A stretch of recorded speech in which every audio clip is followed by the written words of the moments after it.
Tonight, we uncover a story buried beneath centuries of faith, a rivalry older than any religion, and a secret that may change everything we think we know about divine power.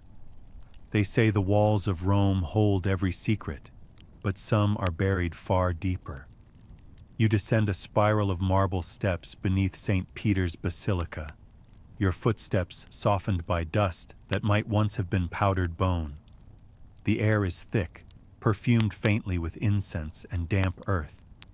It's said that these tunnels were first dug by Roman builders during Nero's time, long before anyone imagined a saint's bones would rest here. But according to one archaeologist's less approved paper, this site was a pagan necropolis that the early church quietly absorbed rather than destroyed. You shine your light along the wall and see frescoes of forgotten gods, their faces scraped away by centuries of theology, like a bad memory edited from history. A drip echoes somewhere in the dark, and you tell yourself it's just condensation, not a whisper. But the sound curls around the Latin inscriptions like breath-shaping vowels, forming something that almost resembles your name. You probably won't survive this, so before you get comfortable, take a moment to like the video and subscribe, but only if you genuinely enjoy what I do here. Tell me where you're listening from tonight. Whether you're in Boston or Buenos Aires, I like to imagine our little conspiracy glowing together through 1,000 screens. Now, dim the lights, maybe turn on a fan for that soft background hum, and let's ease into tonight's journey together. You crouch beside a cracked tile and notice a faint outline. No, a seam leading toward what appears to be a sealed door under the papal altar. Someone tried very hard to erase its existence, yet something beneath this floor is still breathing, still waiting to be read. You stand before a mosaic glimmering faintly in your flashlight's beam. 2 crossed keys, 1 gold and 1 silver, shining from a wall where no pilgrim is ever meant to tread. To most, they're symbols of St. Peter's divine authority, one to bind, one to loose, as the Gospel says. But you've read enough Vatican archives to know that, for a brief moment in the 9th century, these keys weren't just metaphor, they were mechanical. The so-called clave sanctae lucis, crafted by a monk engineer named Bonaventura di Fabriano, supposedly operated a series of secret vaults within the old library, built with gears of bronze and threads of gold leaf thin enough to conduct light itself. Historians dismiss it as myth, of course, they always do. But a few fragments of his workshop notes survived, preserved in the margins of a prayer book, now hidden in the Vatican's restricted collections. One modern scholar tried to reconstruct the design in the 1970s and short-circuited half his lab, which at least proves divine irony is alive and well. You trace the keys on the wall, feeling the chill of the marble as if it remembers being turned. Dust settles into the engraved Latin, quod ligas in terra, erit legatum in caelo. What you bind on earth shall be bound in heaven. Somewhere behind this mosaic, a hollow echo answers, like a tumbling latch. Maybe it's coincidence, maybe not, but the faint vibration travels through the stone into your bones, and for a heartbeat you swear you hear pages turning behind the wall. You lean closer, whispering to yourself that it's only the wind, Rome's favorite alibi, and yet the air trembles again, bright with a metallic chime that sounds suspiciously like a key being tested after too many centuries of silence. The corridor narrows into a vault-like passage, its walls glistening with damp age, until your light finds it. The bronze door no guidebook admits exists. It's smoother than the others, as though time itself decided not to corrode this one. No hinges, no handle, just a ring of Latin carved around the frame. Nomen eius deletum est, his name has been erased. Scholars argue whether this inscription refers to the lost Tetragrammaton, the unspoken name of God, or to someone more recent, a scribe condemned for writing something too truthful. Officially, of course, this door doesn't exist at all. But a few archivists, the kind who talk only after too many glasses of Chianti, whisper that behind it lies the Bibliotheca Prohibita, the Vatican's forbidden heart. One even claimed that Pope Sixtus V himself ordered it sealed in 1589 after a librarian accidentally read a passage that shouldn't have existed yet. You knock lightly, a polite sort of blasphemy, and feel the vibration hum back through the metal like a pulse. Somewhere inside, a faint sound answers, not echoing but replying, like the shuffle of sandals retreating deeper into the dark. You tell yourself it's rats. It's always rats until proven supernatural. The funny part is that the Vatican genuinely admits to secret collections. The Archivum Secretum Apostolicum Vaticanum, established in 1612, but the secret in its name means private, not forbidden. Still, as you rest your palm against the cold bronze, you sense this door doesn't know the difference. A thin warmth flickers under your fingers, like something breathing just on the other side. You whisper the Latin aloud, daring the silence to answer, and for the briefest instant, you think it does. Something unlatches softly, the sound of curiosity being punished. The bronze door sighs open just enough to let you slip through, and the air that greets you smells like burnt parchment and candle smoke filtered through centuries of whispered apologies. You move carefully, every step muffled by dust that seems too deliberate to be mere decay, as if the floor has learned to quiet itself for whoever dares to enter. The tunnel beyond expands into a hall lit by oil lamps set in iron sconces that have somehow refused to die out, their flames trembling as though startled by your presence. What lies before you is not a library in the sense of neat shelves and cataloged knowledge, but a fever dream of text. Scrolls heaped in uneven stacks, tomes bound in leather so black it seems to drink the light, and tablets of clay streaked with Latin annotations scrawled centuries after they were baked. You can hear the faint hiss of burning oil from the lamps, the soft rustle of air moving between shelves that stretch farther than your light can reach. It's said that Pope Nicholas V founded the first official Vatican library in 1451. Those scholars like to pretend that's when the Church suddenly discovered literacy. But deep in these forbidden halls, you suspect the books were older than papal crowns and may have watched popes come and go like passing editors in a very long, very unsettling publication cycle. You brush your hand along a wooden shelf carved with symbols from languages that don't appear in any living index. One resembles Hebrew, another something closer to cuneiform, but neither quite matches anything known. The wood is warm, unnaturally so, and as you pull your hand away, a faint red shimmer trails your fingers like embers caught in molasses. A single rolled parchment rests there, sealed with crimson wax bearing a sigil of two intersecting eyes. Against every rule of self-preservation, you break the seal. The parchment unrolls with a dry crackle, revealing text written not in ink but in some powdery metallic pigment that glows faintly like fireflies under your light. The language shifts before your eyes, cycling through alphabets your brain struggles to catalog. Greek, Syriac, Latin, then something jagged and symmetrical that might not belong to Earth's linguistic family tree at all. You catch one line long enough to make sense of it. Ignis verbum, verbum vivit. The word is fire, and the fire lives. A flicker of warmth rolls across your palm, then up your wrist, and the edges of the parchment begin to smoke. You drop it instinctively, but instead of burning, it dissolves into sparks that scatter into the air like a school of glowing fish before vanishing entirely. You mutter a quiet apology to whoever guards this place, hoping divine patience extends to accidental arson. As your heartbeat slows, you notice that the walls themselves are inscribed with looping Latin phrases written in soot, perhaps a warning, or perhaps commentary by monks who got bored centuries ago. One reads, Non omne quod ardet damnatur. Not everything that burns is damned. You like that one. It feels personal.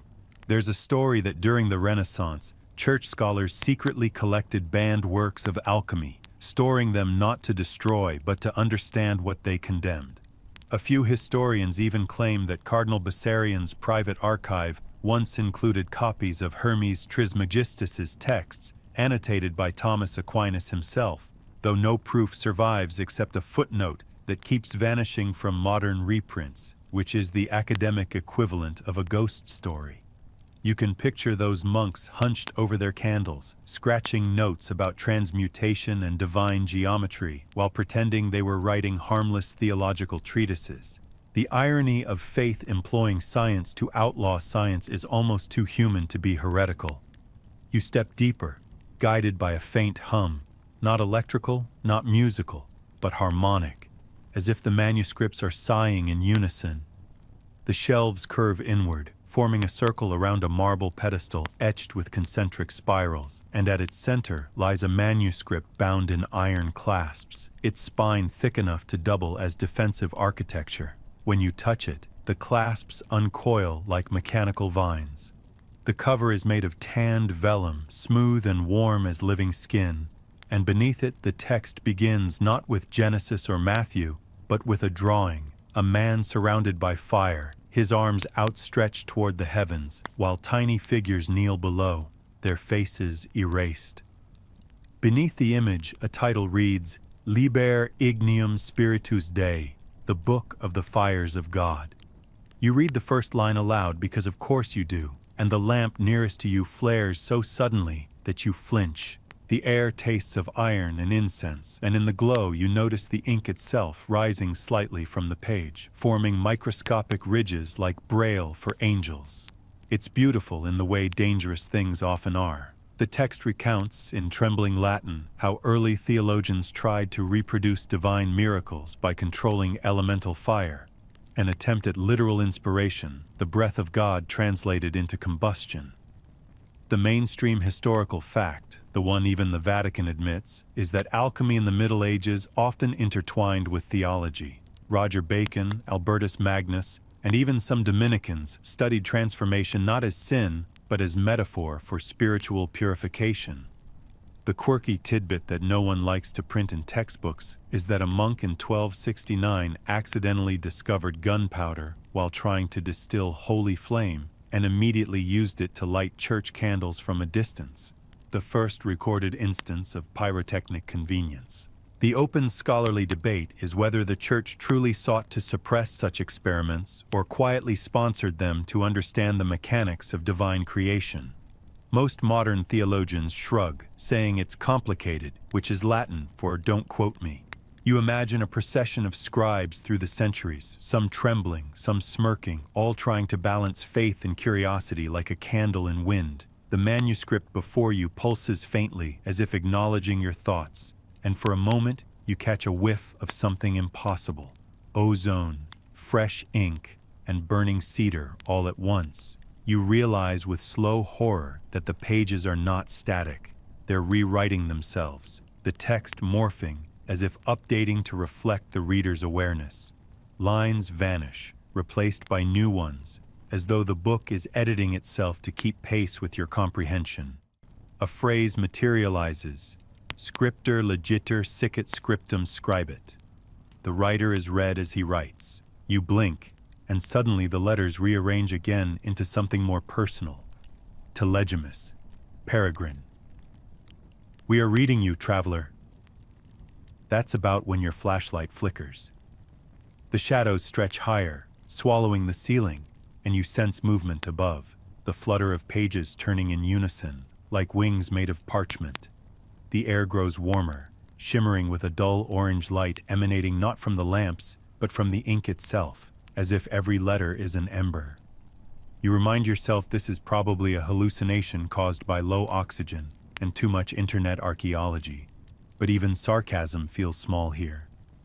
The warmth intensifies until it's almost comforting, like the library itself is testing whether you're flammable. You whisper a question you shouldn't, "What are you?" And the ink replies in a slow crawl of letters forming across the page. Custodes verbi vivi sumus. We are the guardians of the living word. You take a cautious step back, your boot heel brushing against something solid. Another scroll that must have fallen long ago. Its end unfurls under its own weight, revealing a diagram of concentric circles labeled with angelic names. Raphael, Uriel, Sariel, and one unfamiliar, Phanothiel. Scholars argue whether that last one ever existed. Some think it's a corruption of a Hebrew root. Others, that it was deliberately erased from canonical lists because his domain was knowledge itself. The margin notes are frantic. Forbidden invocation. Light burns too fast. You can't tell whether that was a warning or a success report. The lamp above sputters again, and the entire chamber brightens for a single second, showing you just how vast it truly is. Aisles spiraling outward like ribs, alcoves stacked with scrolls that glow faintly from within, and at the farthest edge, a colossal mural depicting a man handing a torch to an angel who refuses to take it. The inscription reads, Sapientia incendit caelum. Wisdom sets heaven on fire. Your laughter comes out softer than you expect. Of course it does, you mutter, because theology has always been humanity's most poetic way of playing with matches. As the light fades back to a dim, flickering calm, you notice one last detail on the pedestal. A small metal plaque affixed with Vatican script, newer than the rest, probably 20th century. It says, "Do not attempt to translate without clearance. Contact Archivio Segreto, Code 47A." Someone in the modern era found this place, labeled it, filed it, and then left it to smolder quietly under Rome like an unread footnote. You can almost picture some poor Monsignor in the 1960s trying to explain to his superiors that he found a sentient book of fire. Thank you, Father. Please write a memo and never speak again. The humor helps. It keeps the dread breathable. You look back at the parchment that addressed you. It's gone. Or maybe it was never there, replaced by a clean stretch of blank vellum that glows softly in your flashlight. The hum quiets, replaced by the slow drip of condensation falling into some unseen basin. Whatever force animated this chamber seems to have gone dormant again, satisfied or bored, you can't tell which. You turn toward the archway at the far end, where faint light filters through a crack in the wall. The air there smells less of smoke and more of dust and paper, and you know instinctively that this is where the more human side of the library begins, the books of men rather than gods. But before you leave, you glance back one last time. The lamps flicker in a slow rhythm, like breathing, and you realize the whole room feels alive in a strangely comforting way, as though it doesn't resent you for trespassing, only expects you to come back. You whisper a soft promise. Maybe you will. After all, you tell yourself, knowledge has always been a little bit of a flirt. As you step through the archway, the door closes behind you with a quiet sigh, sealing the warmth away and leaving only cool air and the faint scent of ink. Somewhere in the distance, you hear the slow echo of pages turning themselves, each one a heartbeat of something still reading you back. The corridor ahead narrows and then widens again into something that could almost be called a reading room, if reading rooms came with the faint smell of sulfur and the uneasy sense that the shelves might be judging you. Your light catches the edge of brass nameplates fixed to ancient cabinets, each one engraved with a single Latin letter, though some have been gouged out completely as if the alphabet itself were censored. You already know what this place must be. The Vatican's Index Librorum Prohibitorum, the Index of Forbidden Books, was officially abolished in 1966, after 4 centuries of warning the faithful which books might send their souls to the theological equivalent of spam folders. But here, deep below that sanitized history, the index hasn't been retired. It's metastasized. You brush the dust off one brass plaque and read, Dante, Galileo, Copernicus, Machiavelli. A greatest hits list of people who thought too loudly. Most of their works are available above ground now, printed on glossy paper and sold in tourist kiosks near the Tiber. But the volumes in front of you aren't normal copies. These are originals, hand-copied, margin-noted, sometimes half-erased by trembling scribes who probably weren't sure whether they were preserving knowledge or evidence. You pick up a small, leather-bound codex titled De Revolutionibus Orbium Coelestium, Copernicus's great sin, the one that put the sun where the earth used to be. The edges are singed, but the inside bears something impossible. Annotations in 2 inks, one brown and faded, one newer and blue. The newer hand corrects Copernicus's Latin and adds mathematical notes using symbols not invented until the 17th century. Either someone was time-traveling with a fountain pen, or the Church quietly kept updating heresy as new data arrived, which might be the most Catholic thing ever. You can almost imagine a cloistered committee called the Congregation for Eternal Proofreading. You open another volume, smaller, bound in rough parchment.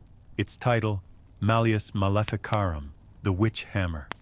Officially, this was the book that fueled witch hunts across Europe, written by Heinrich Kramer in 1487, though scholars still debate whether his co-author, Jacob Sprenger, ever existed or was just added for credibility, an early case of theological ghostwriting. The copy you hold bears the Vatican seal and a note in Latin, consulted and corrected Anno Domini 1510, for internal use only. Internal use. You can't decide if that's bureaucratic comedy or horror. Someone has underlined entire passages about spectral intercourse with devils and penciled in the margin, metaphorically perhaps. You'd laugh, but the ink feels greasy, and when you turn the page, the words bleed slightly, rearranging themselves before drying again. Another of those small Vatican miracles that should not be. Your flashlight beam glides over the shelves. There's Giordano Bruno's Dell'infinito universo e mondi, banned for suggesting infinite worlds where other beings might worship other gods. There's a crumbling scroll labeled Liber Honorius, the medieval grimoire once attributed to a pope, and, more surprisingly, a battered paperback of Darwin's Origin of Species, dog-eared and underlined as if some mid-century theologian were arguing with it, line by line. Near the back of the room, something gleams, a filing cabinet far too modern for its neighbors, steel gray with a typewritten label, Supplementum Secretum, 20th Century Addenda. You pull open the drawer and find folders stamped Confidential Vaticana. Inside, photocopies, real photocopies, the paper yellowing at the edges, list titles like The Satanic Verses, Kinsey Report, and The Gospel According to Science Fiction. The dates run up to 1983, after which the list stops abruptly. Perhaps even the Vatican lost interest in keeping up with human creativity's blasphemous pace. You read one typed annotation. Reviewed for doctrinal threat potential. Medium. Filed under entertainment. You grin.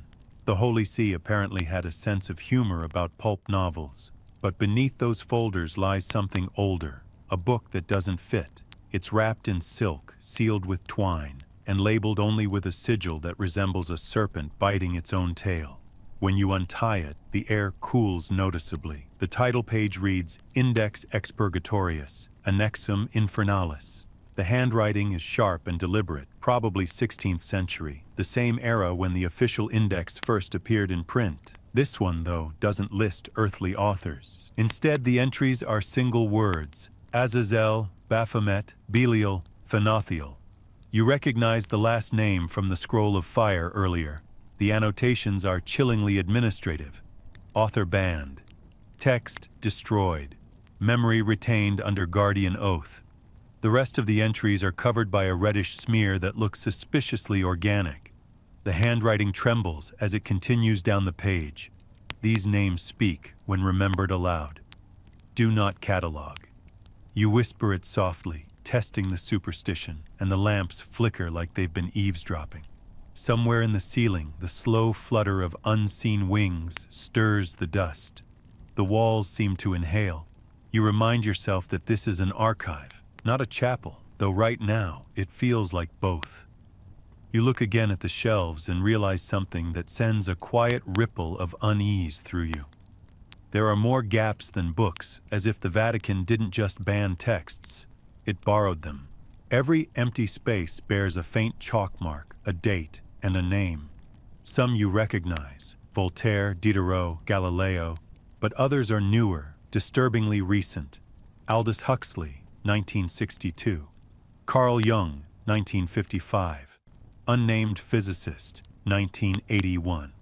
The idea that this archive continued into your lifetime feels oddly intimate, like realizing your grandparents had secret tattoos. You take out one of the empty place cards. It's printed on Vatican stationery and reads, "Retracted for spiritual hazard. Return date unknown." Spiritual hazard. You wonder if that phrase applies to ideas or to the people who read them. The line between the two has always been thin. You recall that when Galileo recanted his heliocentric heresy under house arrest in 1633, he supposedly muttered, "Eper si mauvais," and yet it moves. Historians debate whether he actually said it, but the phrase endures because humanity loves a good comeback. Maybe that's what this entire hall is. The Vatican's guilty conscience, still cataloging the universe's most eloquent comebacks. You move deeper, and the floor tilts slightly downward, leading to a circular alcove where a massive ledger sits open on a stone plinth. The ink is brown-black, and the script is so precise it looks printed, yet it vibrates faintly as if written yesterday. Across the top of the page, a heading reads, "Liber Damnatorum, Section 13, De Doctrinis Recidivis." The entries are cross-referenced like bureaucratic confessions. One column lists titles, another authors, a third a note. Status: reconsidered, restored, or retained. You skim the lines and find a strange mixture of saints and skeptics, as if both sides eventually got their appeals heard. Some works marked restored include texts once declared apocryphal, the Gospel of Thomas, fragments of the Book of Enoch, even a 19th century letter by Pope Leo XIII acknowledging that certain banned texts contained useful moral allegory if interpreted charitably. You read that twice because it sounds suspiciously like celestial damage control. Then your eyes catch something stranger still, a final entry dated 2021, written in ballpoint pen. The handwriting is modern, casual, yet eerily familiar. It reads, "Liber Ignium Spiritus Dei, returned for observation. Reader unknown, the Book of the Fires of God, the one that had spoken to you earlier." You laugh softly, though the sound doesn't feel like it belongs to you. Either someone's pranking the future, or time in this place has learned to fold politely in on itself. A cold draft sweeps through the alcove, stirring the pages so that one corner lifts. Beneath the ledger lies a loose sheet of modern printout, its heading stamped Pontificium Archivum Digitale. The text is a translation of the first page of the index, accompanied by a Vatican memo.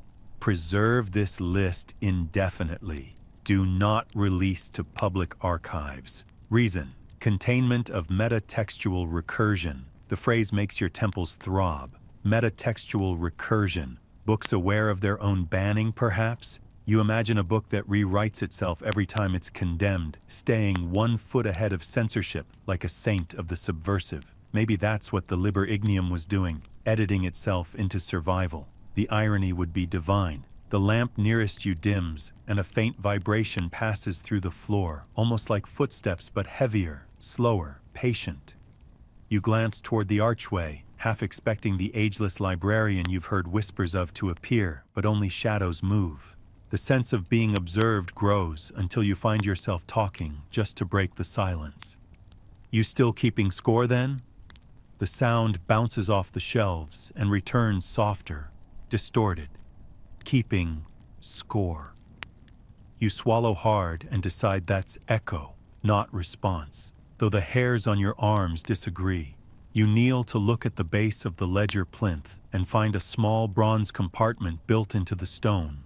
It opens easily, revealing rows of slim metal cards etched with catalog numbers and small phrases like Speculum Angelorum or Ritus Solis. Each one corresponds to a missing volume. You pull one at random and feel a pulse of warmth through the metal, as if the absence itself remembers what was once there. Your breath fogs the air, fogs the light bends faintly, the way it does before lightning strikes, and for a brief instant, you see the faint outlines of invisible books filling the shelves, ghost texts shimmering in place, whispering in Latin, Greek, and tongues without vowels. They fade as quickly as they appear, leaving you dizzy. Maybe this is what knowledge looks like after death. You return the card and close the compartment. The air still vibrates, carrying the faintest sound of turning pages. Somewhere, one of the missing books is still being read. You wonder by whom or by what. You take a step back and glance again at the steel cabinet marked Supplementum Secretum. Its bottom drawer is slightly ajar, and inside you see something unexpected.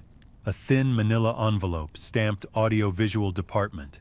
Inside, a reel of film labeled 1942. Project Benediction. No context, no credits.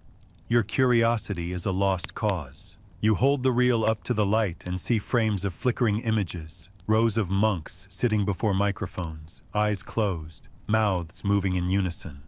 A note on the canister reads, "Attempt to record prayer frequencies at measurable resonance. Results: inconclusive but anomalous."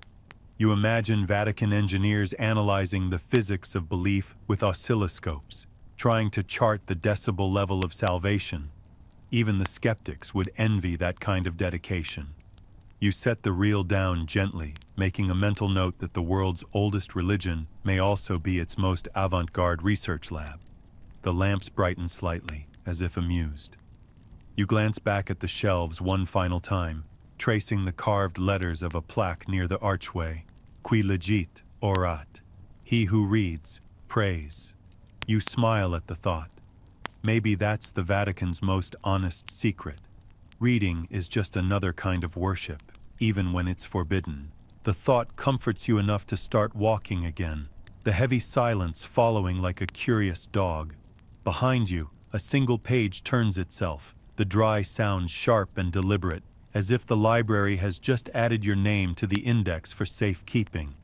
The corridor beyond the index feels different. Not ancient, not sacred, but bureaucratically sterile, the kind of hallway where miracles are filed in triplicate. The floor tiles shift from marble to cold linoleum. The walls flatten into smooth plaster-painted Vatican beige, and the faint odor of candle wax gives way to the unmistakable scent of ozone and old machinery. You follow a narrow stairwell downward, the air thickening with static, until you reach a door that seems misplaced in time. A heavy steel slab with a punch card reader bolted beside it and a tiny sign that reads, Archivio Digitale, restricted access.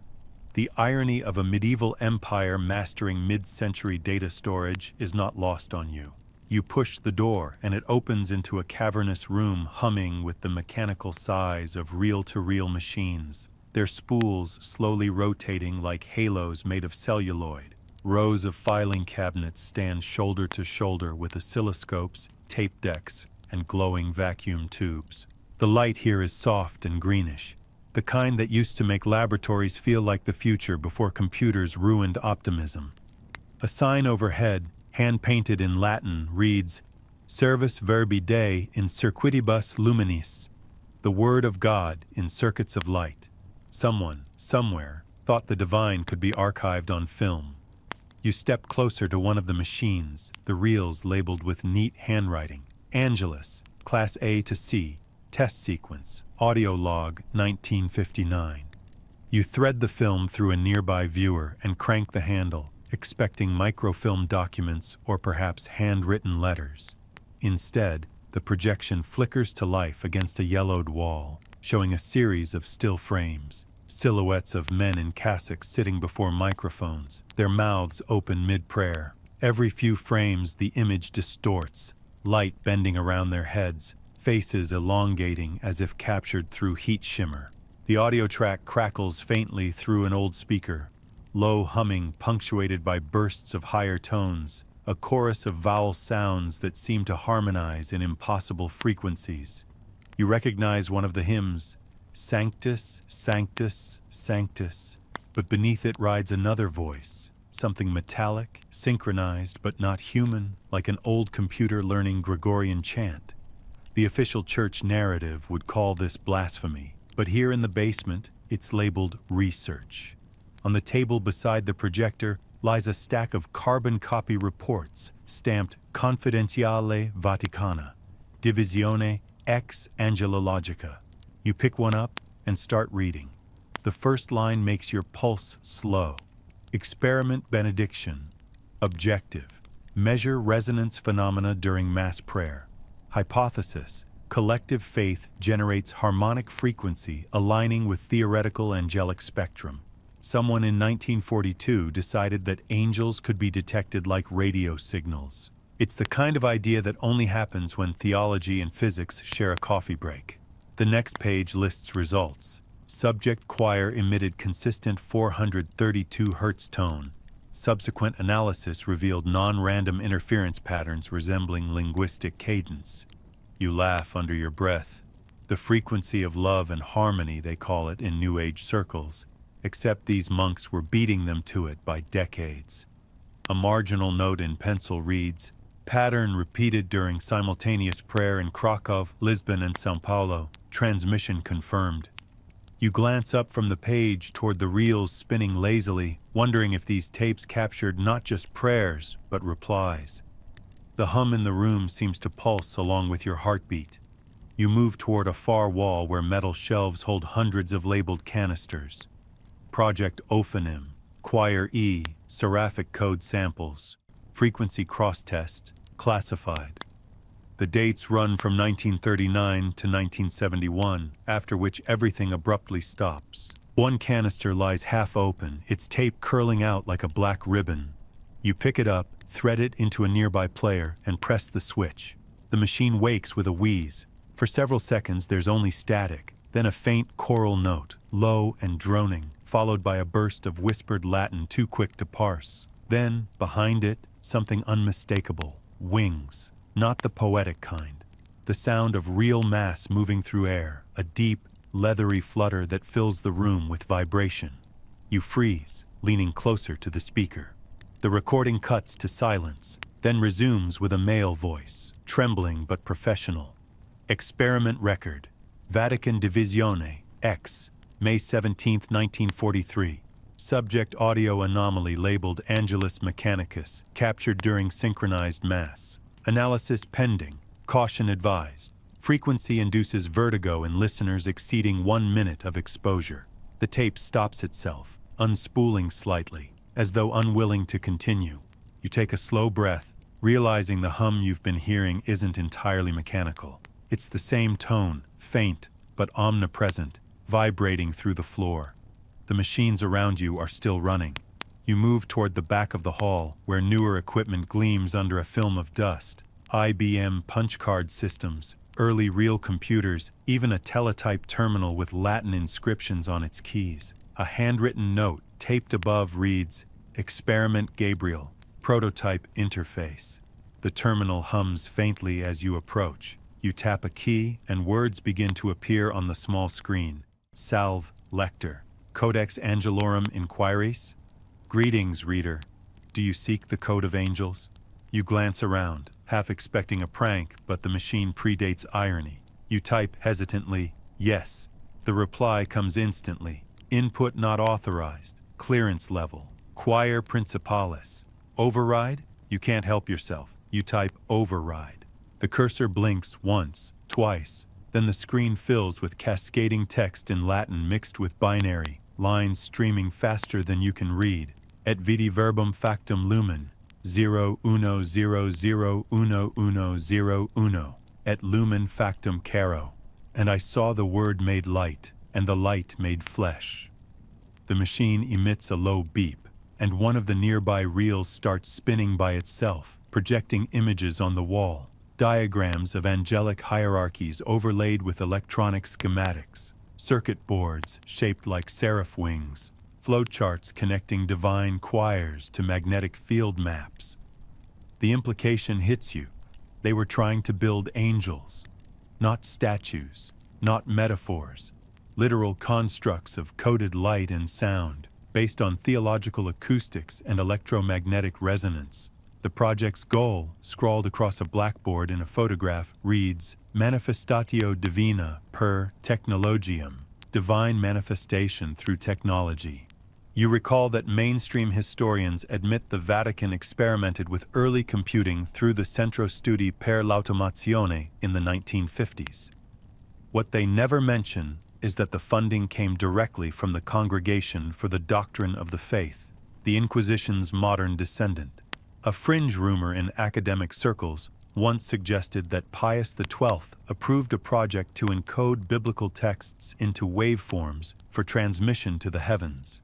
Everyone laughed at the idea, calling it the Holy SETI. Looking at these machines, you realize the joke might have been closer to confession.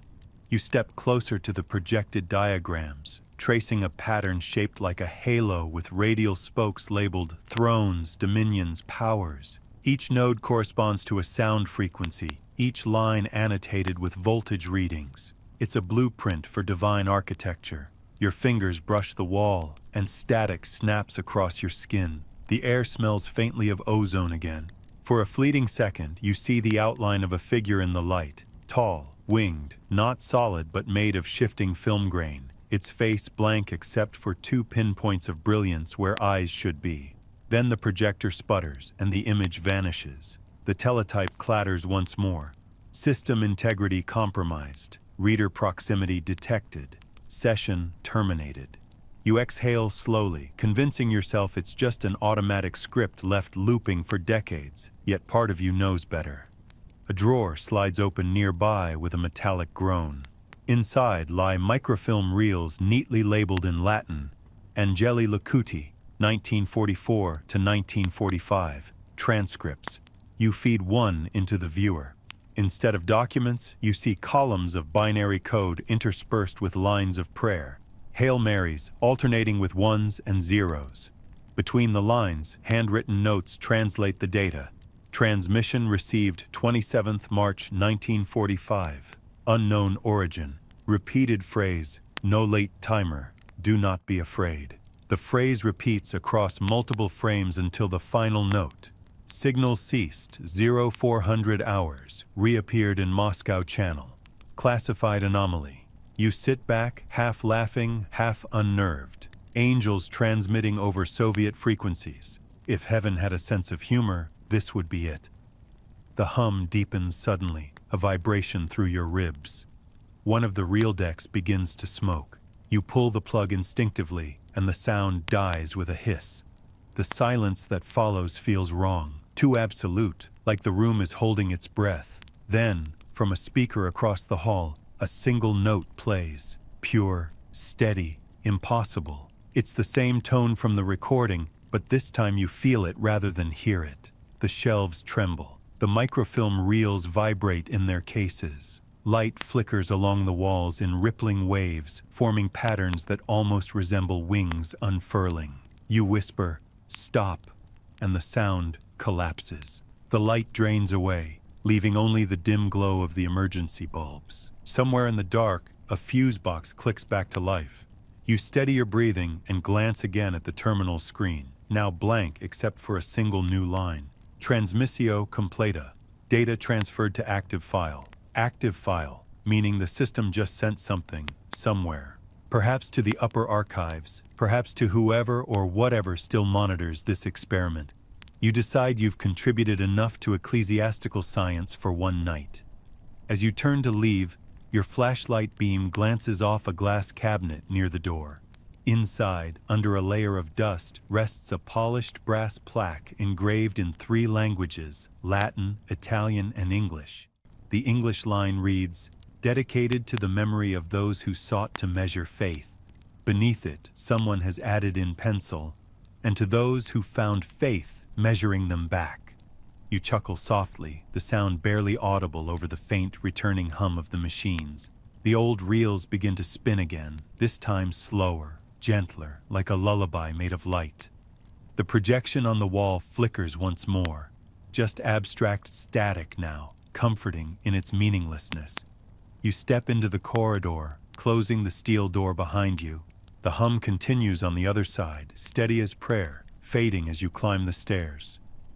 When you emerge into the next passage, the air is different again. Dry, papery, faintly perfumed with cedar and age. Behind you, buried beneath tons of stone, the Vatican's mechanical angels keep singing to a God that may or may not still be listening. The next passage slopes upward into silence, the hum of the machines fading behind you until the only sound left is the scrape of your boots against old tile, and your own breathing echoing off frescoed walls. You find yourself in a long corridor lined with portraits, hundreds of them, arranged chronologically by century. Each frame bears a brass nameplate.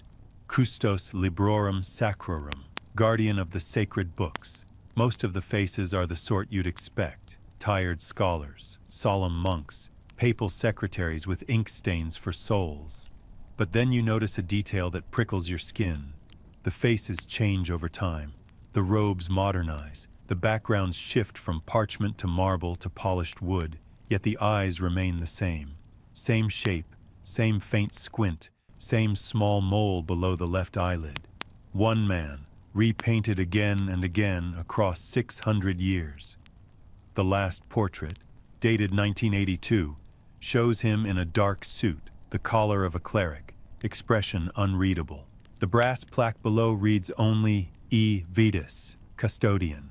You step closer and feel the faintest tremor behind the canvas, like the painting itself exhaled. There's an old story whispered among the Jesuits about a librarian who was never replaced because he refused to leave, who simply persisted. Not a ghost, not exactly. Something stranger. A man the church forgot to record as deceased, and who, by virtue of the Vatican's bureaucracy, kept existing. You smile at the absurdity of it, but bureaucracy, as you've learned, is just another form of immortality. You reach the end of the corridor, where an arched doorway leads into a reading chamber glowing with lamplight. The air here is thick with warmth and the smell of myrrh and ink. A single desk sits in the center, piled high with parchment, glass pens, and a rotary telephone that looks as though it still works. Seated behind the desk is the man from the portraits. He doesn't look spectral or even particularly old. Late middle age, maybe, with streaks of gray hair and spectacles perched on a nose that has seen centuries of dust. His hands are pale, his nails ink-stained, his expression that of someone mildly inconvenienced by eternity. "You took your time," he says in Italian, barely above a whisper, though the voice carries across the room like a bell rung under water. You freeze mid-step, words catching in your throat. Yes, you've read the portraits," he interrupts, adjusting his glasses. "Everyone does. They never quite capture my good side." He gestures to a chair opposite his desk. "Sit. You're dripping history all over my floor." You obey, mostly because defying someone who can file you under misplaced mortal seems unwise.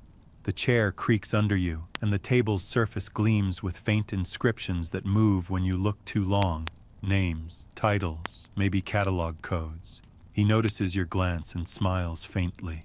The living always forget that words have temperature. "These are warm tonight." His English is perfect, touched with an accent that might once have been Florentine. He pours tea from a porcelain pot that looks several papacies old and slides a cup toward you. It smells faintly of cardamom and candle smoke. "You're the custodian?" you ask. "Among other things?" He leans back, folding his hands. Archivist, translator, sometimes priest.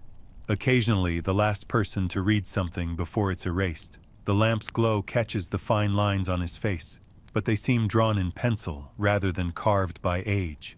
You decide to risk curiosity. "How long have you been here?" "Since the Council of Vienne, give or take a decade," he says casually, as though you'd asked about the weather. 1312.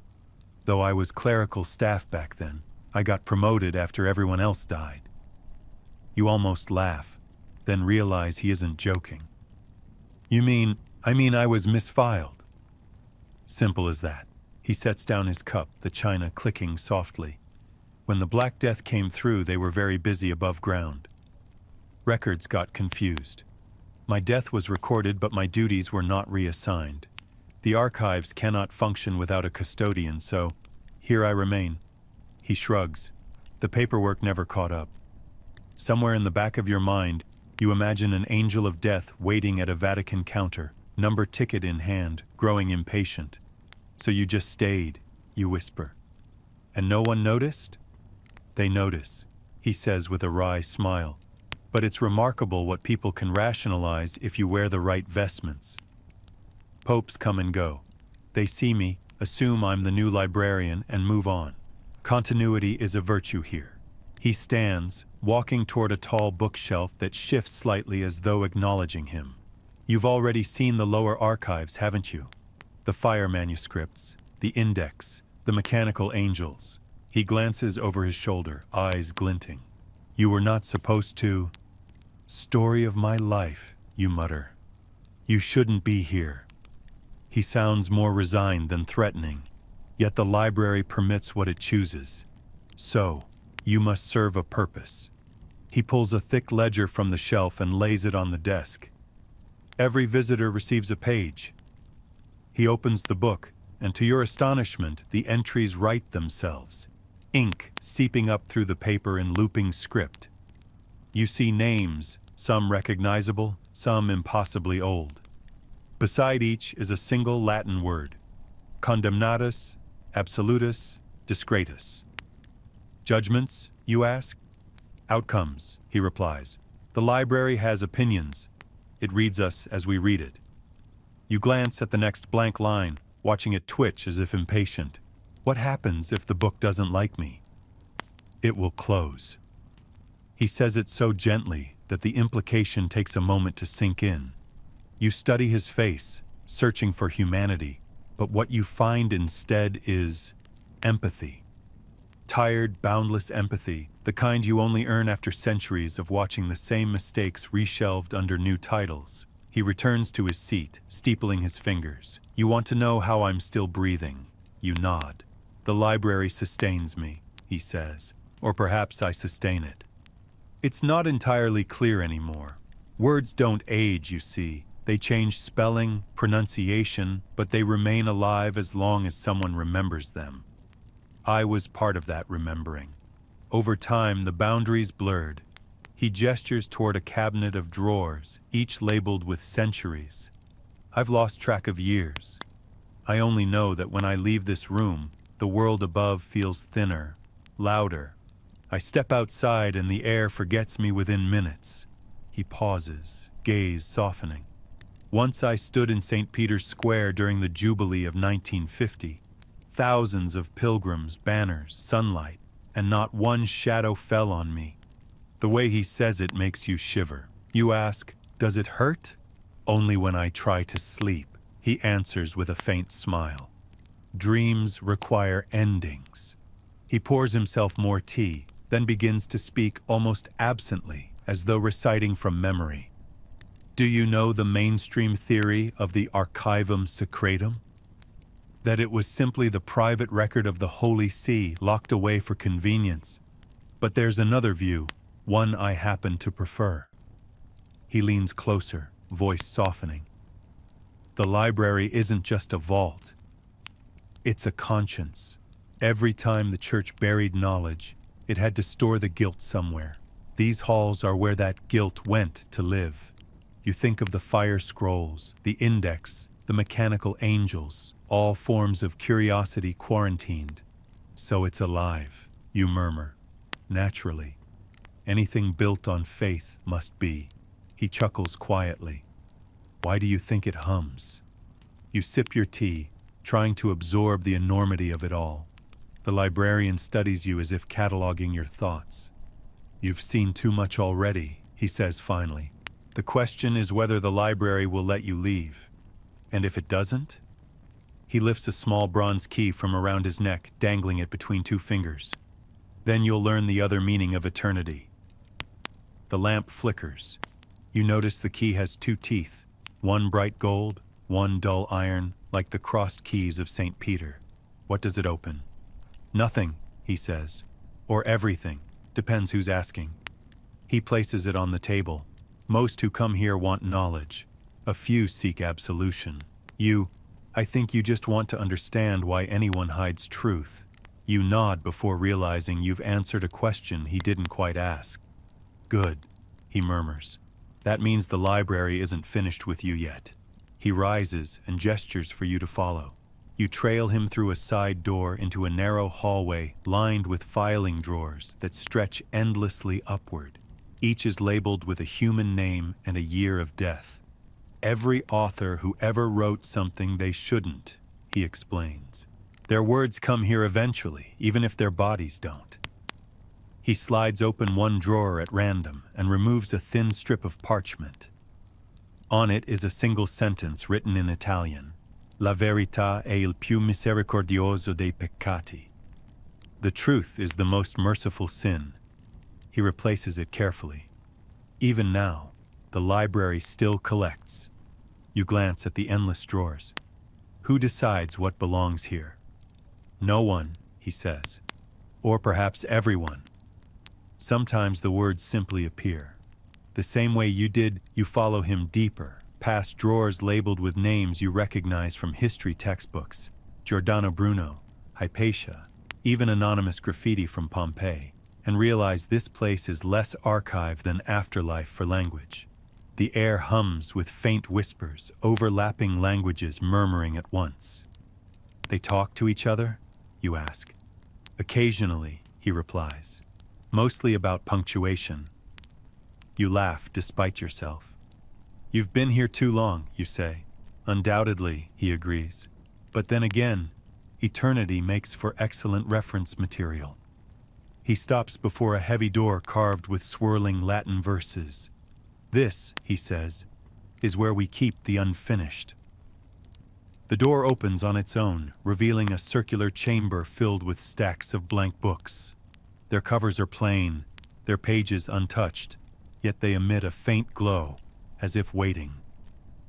These are works never completed, the librarian explains. Dreams abandoned, drafts burned, sentences interrupted by death. The library preserves them until someone finishes the thought. You run your fingers across one spine, and words ripple faintly across the cover, your own name, followed by a title you don't remember writing. It's impossible, you whisper. Everything is until it's catalogued, he says softly. Now you see why I cannot die. The archive always has another page. He turns away, and for a moment you glimpse the faint shimmer around him, like heat haze, his outline slightly blurred, as though reality hasn't fully rendered him. You'll move on soon, he says. The next chamber awaits. But remember this, immortality isn't a gift here. It's a clerical error the church never bothered to correct. You want to ask him what happens when the paperwork finally catches up, but the question dies on your tongue. He looks back, smiling faintly. If you see anyone upstairs, tell them I'm overdue for vacation. The lamps dim, the room sighs, and the librarian's form fades into the stacks, leaving behind only the scent of ink and tea.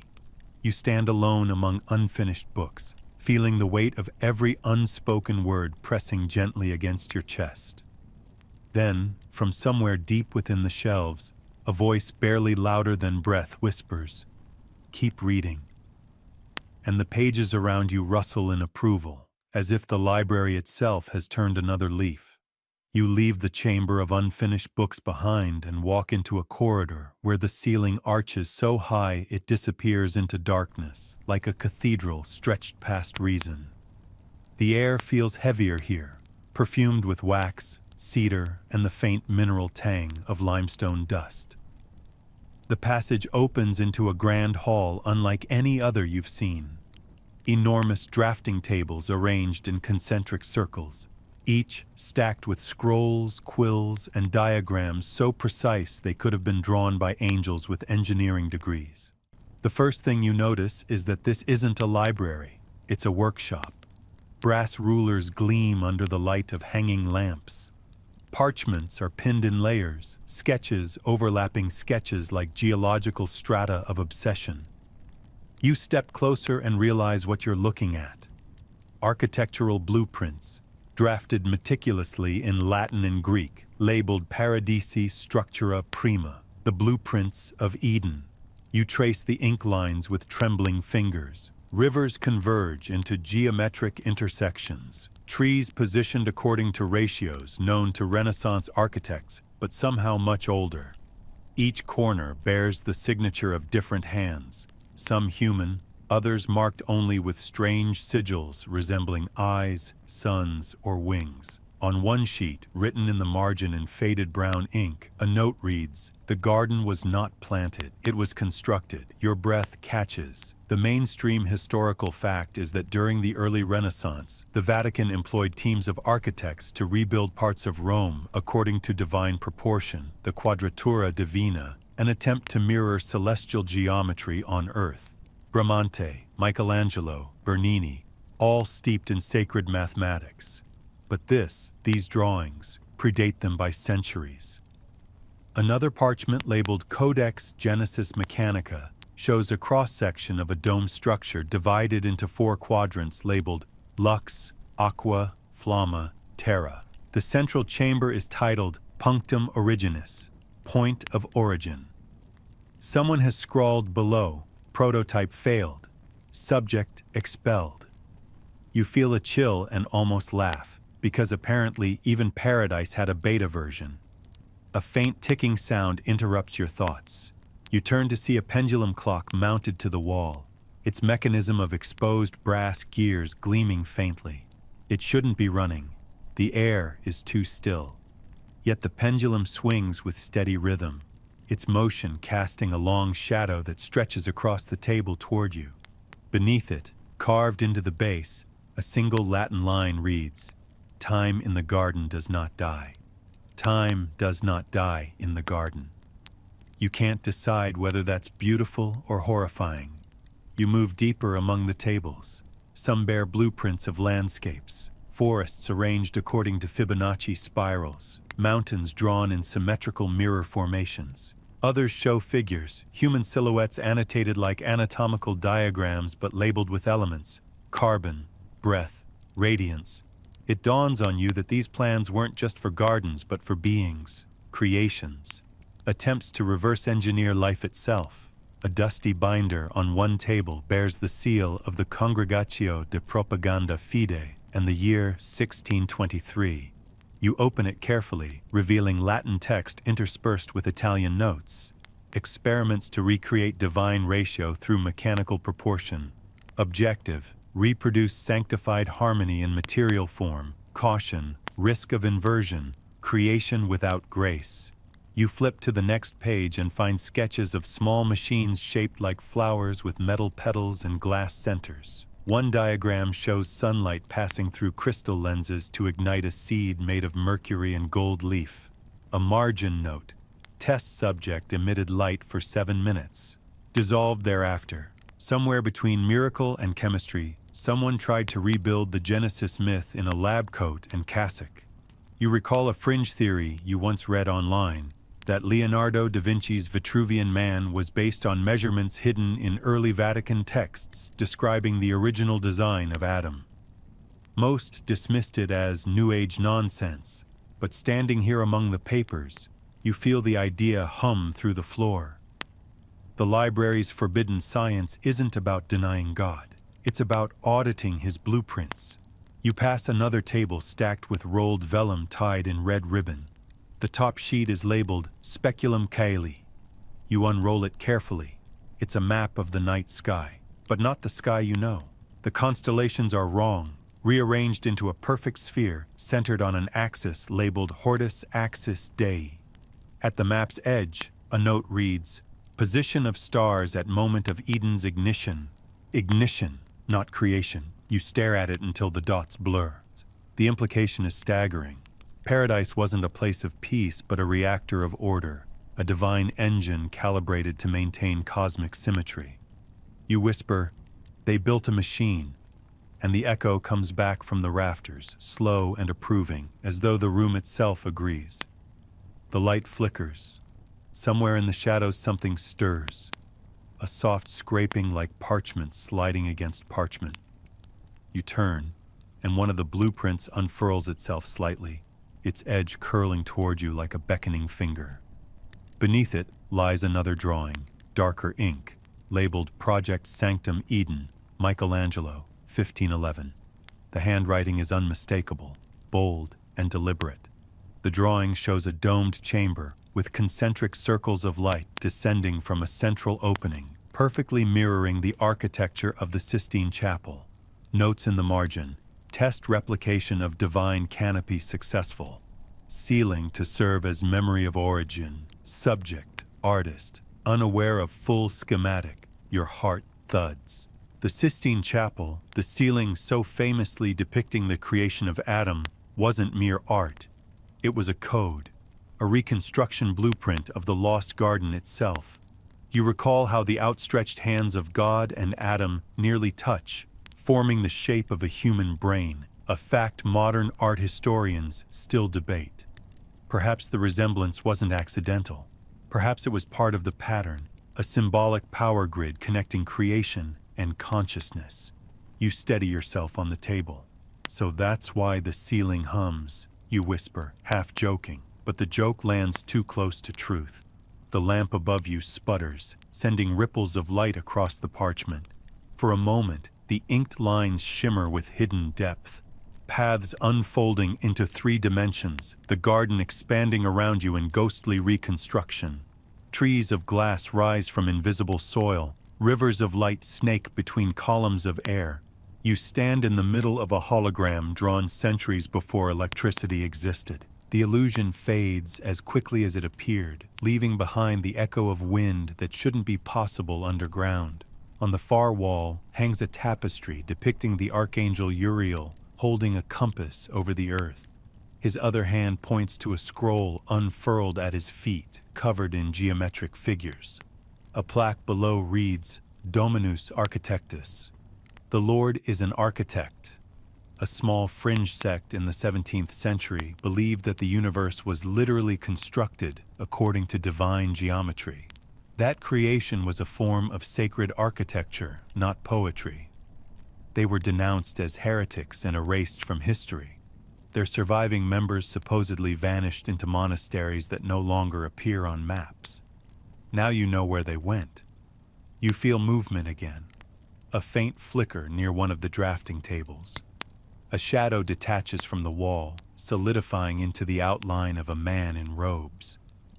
He's not like the librarian. This one is translucent, formed of dim gold light. His face shifts constantly between features, as though memory can't decide who he was. When he speaks, the voice carries the gentle rasp of a scholar who has been correcting proofs for centuries. You shouldn't be here. You sigh, half exhausted. That line's getting old. The figure tilts his head, amused. Then perhaps you should stop finding the places that require it. He gestures to the blueprints. You've seen too much already. That's becoming a theme, you reply. Who are you? An architect, he says simply. One of many. We were tasked with remembering the shape of perfection. He moves closer, gliding rather than walking, his form flickering like candlelight. We tried to recreate it once, a sanctuary of ratio and light. We built it under these very stones. You mean Eden? An echo of it, he says. We thought we could rebuild grace. But grace is not geometry. It doesn't hold. His hand passes over one of the scrolls, and the ink trembles, alive for a moment. The experiment failed. The structure collapsed in on itself. We buried it, sealed the plans, swore silence. How did you end up here? I never left, he says softly. Some equations keep their authors. He gestures toward the far end of the hall, where a heavy wooden door stands half open, light pouring through the crack. The chapel above sits directly above that door. Michelangelo stood where you stand now, unaware that his brush followed our old lines. The ceiling remembers, even if the faithful do not. You want to ask him why the church would keep such evidence hidden, but you already know the answer, because perfection is only holy when it can't be replicated. The figure drifts backward, fading toward the door. If you go further, you'll see what remains of the garden, or what was mistaken for it. His voice lowers. Be careful. Not everything that looks divine remembers being kind. The light around him dims, and he's gone, leaving behind the faint shimmer of dust motes spinning in perfect orbits. You stand alone again. The ticking of the clock continues, steady, insistent, like a countdown you didn't agree to. You glance once more at the blueprints and notice something you missed before. A small sketch on the corner of Paradisi Structura Prima, showing two figures standing outside the domed garden, labeled custodes, guardians. Their eyes are drawn as perfect circles, intersected by lines, geometric, unblinking. You wonder if one of them is still here, watching through the cracks of time. You roll up the blueprint and set it gently back on the table. The air shifts, cooler now, as though approving your restraint. A low vibration hums through the floor, the kind that precedes either revelation or disaster. Somewhere above, a bell tolls, distant, muffled, but unmistakable. You realize with a jolt that it's midnight. You've been underground for hours, maybe days. The lamps flicker one last time, and every blueprint curls inward, sealing itself. A draft sweeps through the hall, carrying the scent of soil and rain. For a heartbeat, you swear you can hear birdsong. Then silence returns, absolute and reverent. You step toward the wooden door at the far end, the one the architect pointed to. Its surface is engraved with vines and stars, the same pattern repeated on ancient cathedrals. You push it open.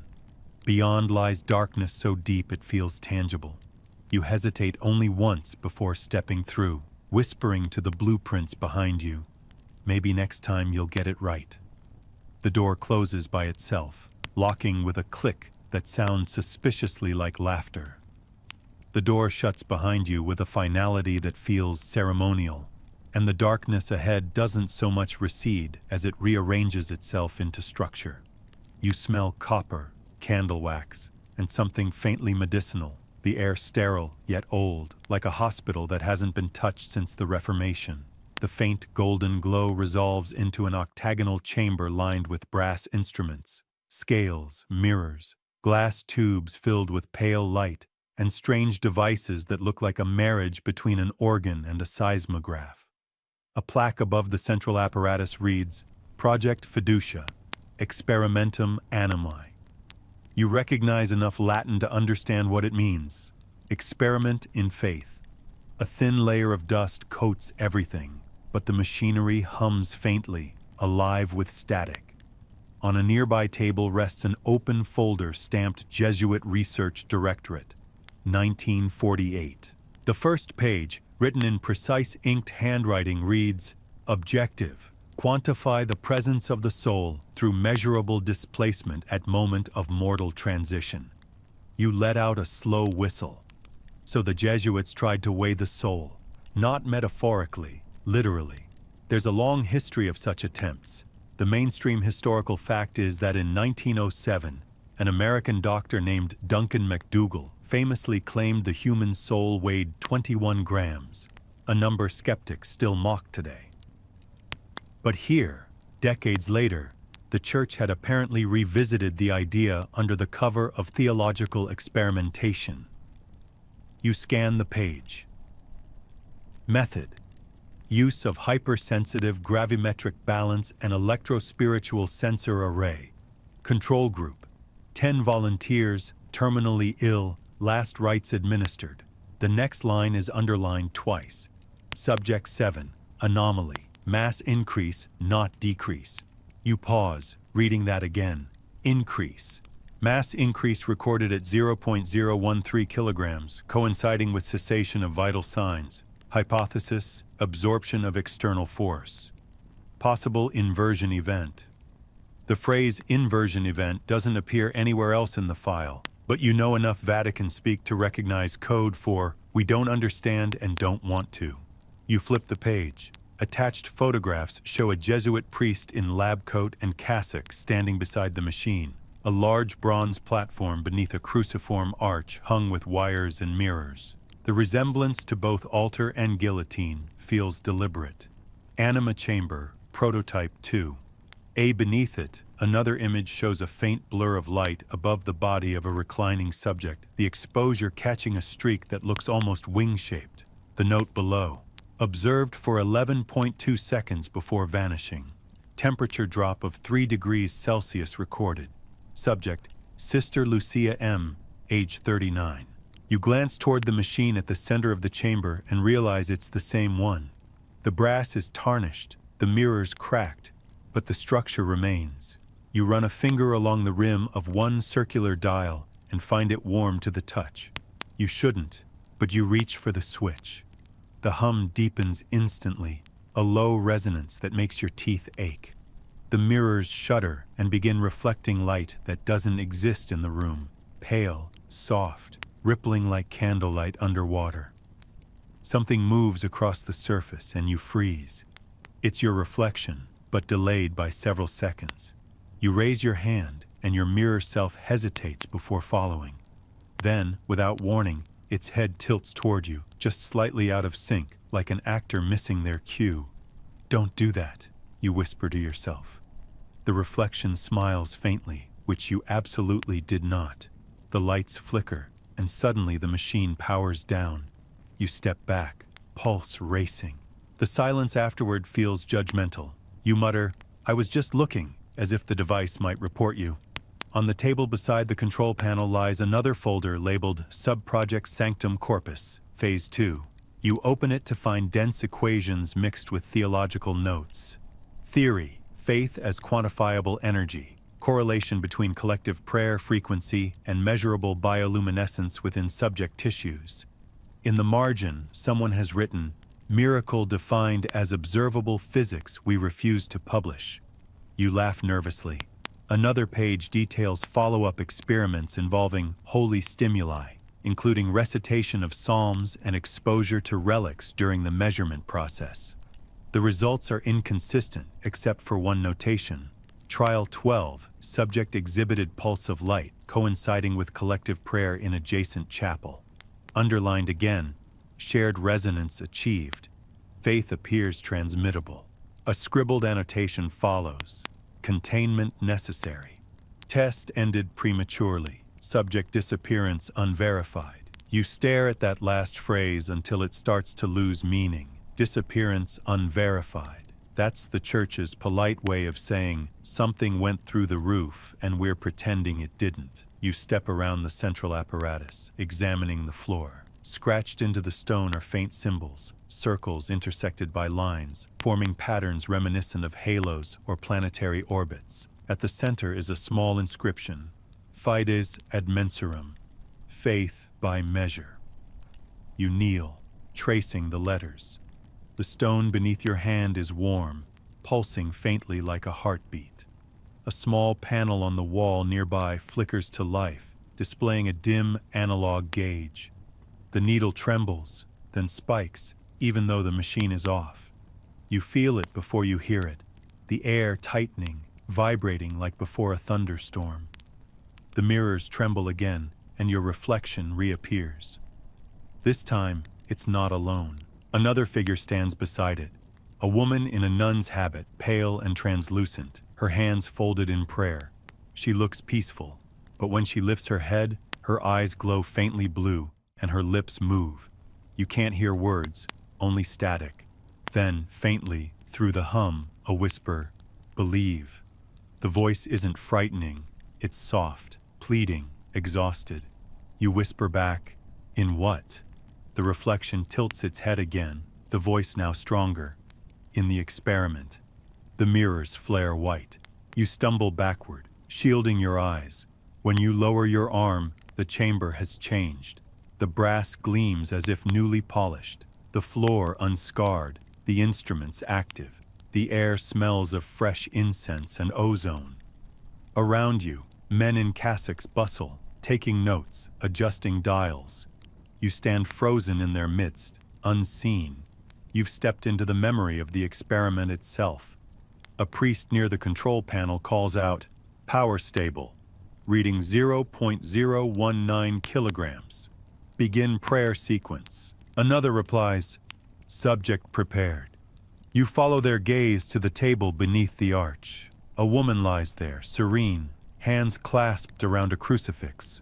Her lips move silently. The same woman you saw in the reflection, Sister Lucia. The priests begin chanting the credo, their voices low and rhythmic. The hum rises, harmonizing until it forms an almost melodic chord. The mirrors above the table shimmer, bending the light into a column. For a heartbeat, the room glows gold. The gauge needle jerks upward. "Recording!" someone shouts. The woman exhales, eyes fluttering open as the light engulfs her. The hum peaks, deafening. Then, nothing. Silence. The priests stare at the table. It's empty. One crosses himself. Another whispers, "Assumption event." The priest in charge writes something in his notebook and says quietly, "Seal the records." The experiment succeeded. The light flickers and the scene dissolves. You're back in the empty, dusty chamber. The table lies bare. The mirror's cracked. You exhale shakily, whispering, "She wasn't a test subject." She was proof. You flip through the files again, your hands trembling. One final note tucked in the back reads, "Results reviewed by Congregation for the Doctrine of the Faith. Directive: terminate project. Relocate equipment to Section Omega." Reason: the line between proof and blasphemy blurred beneath it. A handwritten postscript. Faith measured becomes faith lost. You close the folder. The phrase loops in your head like a mantra. You glance around the chamber one last time and notice something new. An alcove you hadn't seen before, partly concealed behind a hanging curtain of cobwebs. Inside stands a pedestal supporting a glass cylinder. Within it floats a single white feather, suspended mid-air without support, slowly rotating in invisible current. The tag beneath it reads, "Specimen 7A, residual artifact from event." You lean closer, mesmerized. The feather glows faintly, and as you breathe, it moves in sync with your inhale, like something alive. You remember the sound of wings on the recording from the microfilm room. You whisper, "Lucia?" The light brightens. The air smells briefly of salt and myrrh. Then the glow fades and the feather settles, motionless again. You take a step back. Something on the wall catches your eye. A Latin phrase engraved above the door, "Credere est videre." To believe is to see. It's not meant metaphorically here. You think of the experiments, the disappearance, the priest's final note. Maybe belief itself was the trigger. The act of observing faith made it manifest, just long enough to swallow its witness. You reach for the door handle, but before you touch it, the machine hums once more.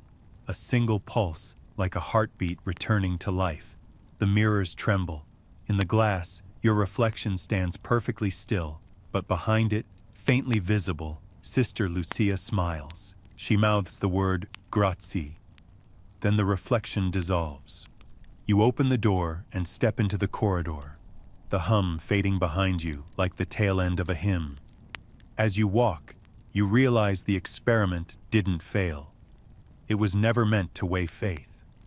It was meant to teach it. And as the corridor stretches forward into dimness, you can't shake the feeling that somewhere, someone just added your name to the next trial. The corridor narrows one last time before opening into a cathedral of dust and silence, a space so vast it seems to have swallowed its own echo centuries ago. The air is colder here, tinged with the faint metallic taste of old coins and candle soot.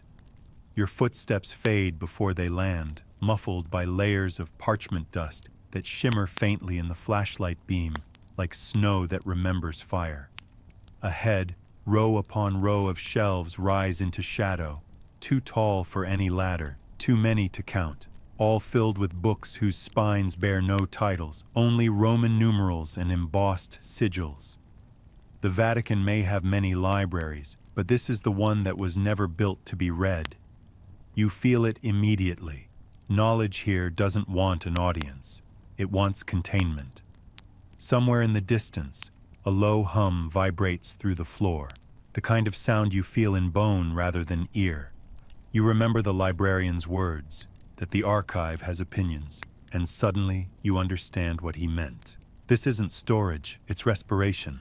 You walk deeper into the chamber, each breath slower, softer, as if the air thickens with unspoken things. Every so often you pass tables where books lie open mid-sentence, the ink still wet though centuries old. One page reads, "Veritas tacet ubi timor regnat." Truth is silent where fear reigns. Another reads simply, Finis. You move on, unsure whether you're intruding on writing that hasn't yet finished itself. Somewhere above, a trickle of light seeps through a crack in the vaulted ceiling. Moonlight, or something pretending to be it.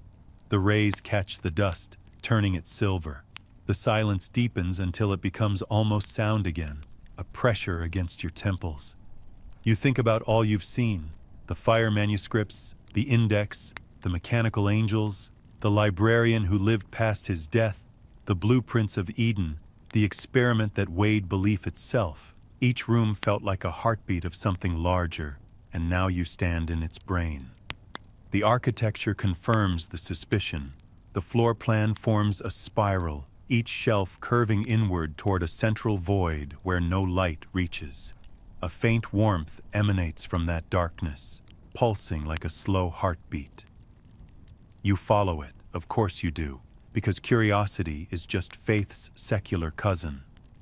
The closer you get, the quieter it becomes, until even your own thoughts seem muted, like the library itself is editing you in real time. At the final turn, you see it, the heart of the forbidden library. A single stone dais surrounded by concentric circles of books, each shelf tilted inward like spectators at an execution. Upon the dais sits a lectern carved from black marble, its surface cracked and veined with gold, like lightning trapped mid-strike. Upon it lies one book, no cover, no spine, only pages bound with a thread so thin it could be spider silk.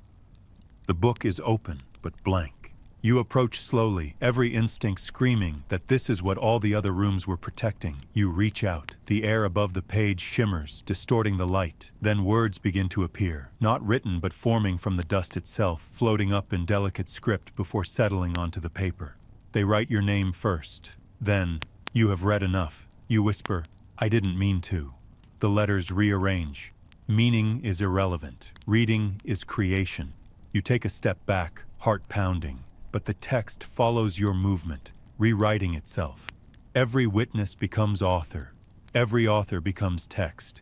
You look down at your hands and realize faint lines of ink run across your palms, tiny words crawling like veins beneath the skin. You rub at them, but they remain. The hum grows louder, and suddenly the shelves begin to tremble, thousands of pages fluttering like restless wings. The air smells of ozone again.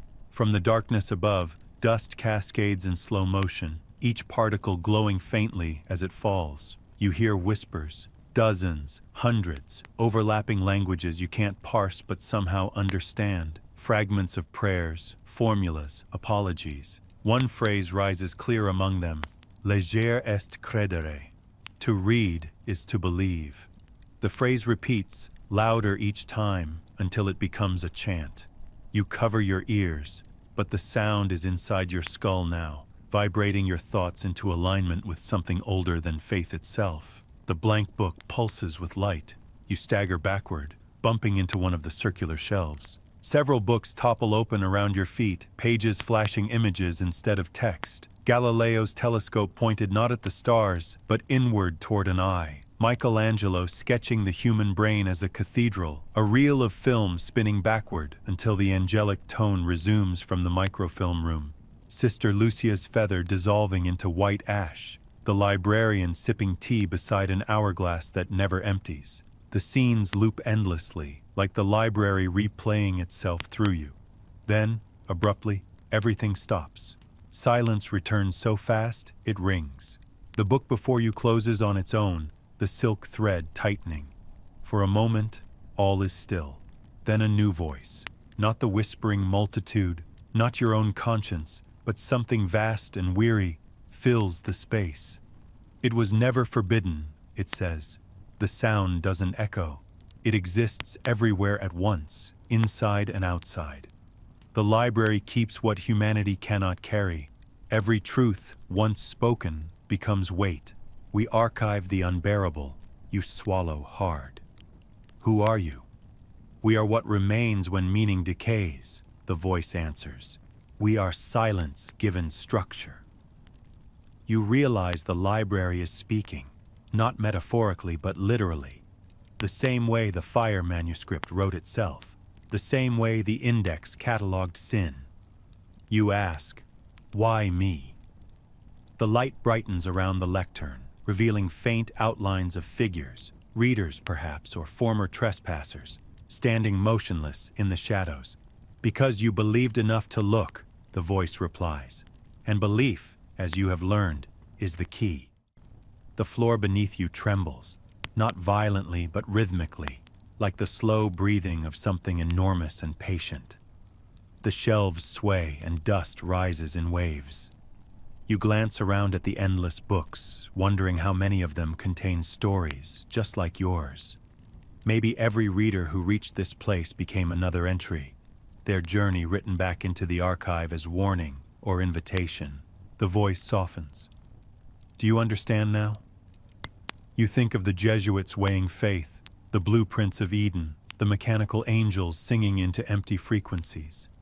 It was never about proof, you say quietly. It was about containment. Yes, the library sighs. Knowledge is not meant to end, only to rest. You feel the weight of those words settle around you, both comforting and terrifying.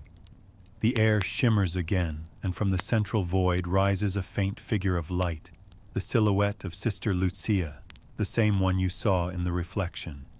She holds the feather in her hand, now burning softly like a candle. She smiles at you, and the light spreads, illuminating the hall.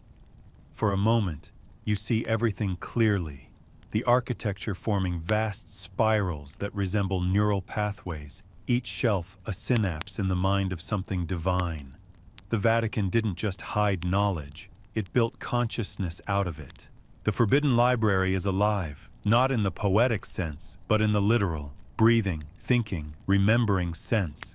You whisper, "You're a brain." The light flickers playfully, as though amused. We are memory. Memory is prayer. And prayer, like all creation, requires silence. Lucia's figure begins to dissolve, scattering into motes of white dust that swirl upward toward the ceiling crack, merging with the thin beam of moonlight. The voice speaks again, quieter now. Your reading ends here, but the book remains open. Others will follow. You feel a sudden heaviness in your eyelids, as though the air itself encourages sleep. You sink to your knees beside the dais, exhaustion mingling with awe. The last thing you see before your vision dims is the black marble lectern gleaming faintly, its golden veins pulsing in time with your heartbeat. Then, nothing. When you wake, if it can be called waking, you're lying on the marble floor of St. Peter's Basilica. The morning light streams through stained glass, casting fractured colors over the mosaic tiles. Tourists murmur nearby, unaware of the dust on your hands or the faint Latin words etched along your palms.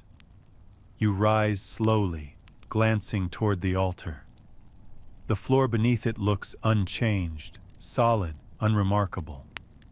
But as you turn to leave, you notice a small detail, a seam in the stone, barely visible, shaped like the outline of a door. You smile, because you know what lies beneath. Outside, Rome hums with traffic and sunlight, the world above carrying on as if no secrets stir below. You walk through St. Peter's Square, blending with the crowd. In your pocket, something shifts. A single white feather, weightless, yet undeniably real. You stop beside the obelisk, staring up at the sky where the bells of the basilica begin to toll noon. For a moment, the sound harmonizes into that same faint 432 Hz tone, the frequency of love and harmony, the hum of the mechanical angels, the whisper of the library's breath. You laugh softly to yourself. A pigeon lands nearby, tilts its head and coos, a creature of flight, utterly unconcerned with divine architecture. You kneel and let the feather fall onto the cobblestones, where it catches the sunlight and glows. People pass by, not noticing, yet some pause briefly, as if sensing something they can't name. You walk away, your footsteps lighter now, leaving behind the Vatican that hums beneath its own skin. You pass a street vendor selling postcards of the Sistine Chapel, Michelangelo's creation stretched on glossy paper. You buy one, Turn it over, and on the back, someone has already written in looping Latin script, Scriptum Manet. The writing remains.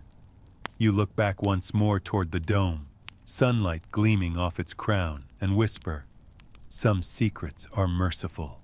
The breeze carries your words upward toward a sky full of unrecorded prayers. Somewhere far below, in the deepest chamber of the library, the black marble lectern trembles once, the silk-bound book reopening by itself. On its first page, new words appear in quiet gold letters. Finis. Reader absolved, memory retained. The shelves sigh, pages flutter, and the hum settles into silence again, not empty but complete. Then the light fades, and the library, content for now, sleeps. End of script. Sweet dreams.